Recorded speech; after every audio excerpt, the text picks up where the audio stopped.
سلام دوستان، خیلی خوش اومدید به یه ویدیو جدید. توی این ویدیو قراره با هم دیگه بریم و یک مپ کرفلن درست کنیم. قراره 0 تا 100 رو توی چند پارت بهتون آموزش بدم. اول میذارید رو کریت مپ و اینجا اون نو مپی که میخوای رو انتخاب میکنی، برمودا یا هر چی دیگه.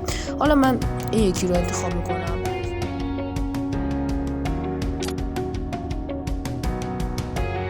خب بعد از اینکه مپتون این مپ من ایجاد شد، میتونید از قسمت دایره شکل پایین صفحه کلیک کنید و گزینه دوم از بالا رو یعنی گزینه سوم از بالا رو انتخاب کنید و این مکعب سفیدی که من میذارم و شما هم بذارید توی مپ تا دیوارهای مپ رو با هم دیگه تشکیل بدید. فقط یه توضیح کوتاه در مورد قسمت‌های این مکعب براتون میگم و ادامه‌شون خیلیاتون بلدین.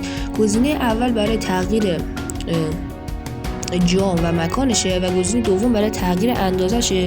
من سرعت ویدیو رو از اینجا به بعد زیاد میکنم که شما هم وقتتون الکی گرفته نشه و اینکه حجم ویدیو زیاد نشه.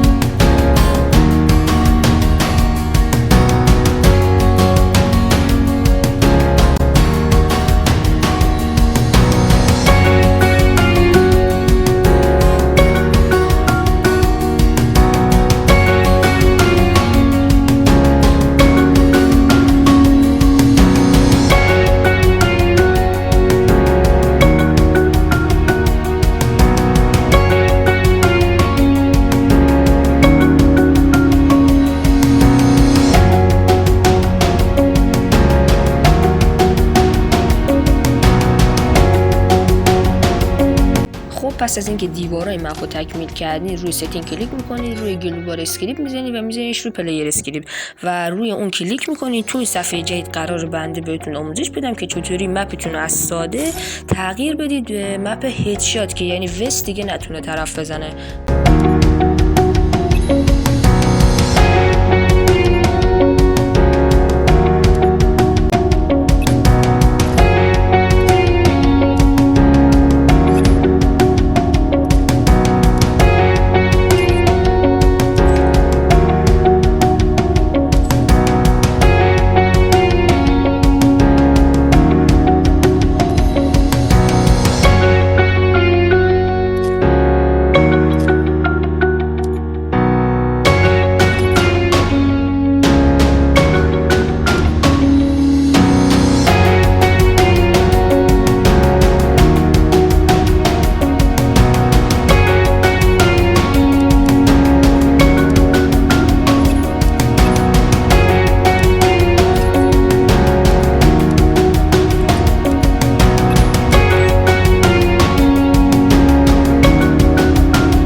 خب دوستان، آموزش هدشات کردن مپ هم که بهتون دادیم در کنار ساخت دیوارها و این پارت به پایان رسید. همین الان ویدیو رو لایک کنید و کانال ما رو سابسکرایب کنید و کامنت بذارین.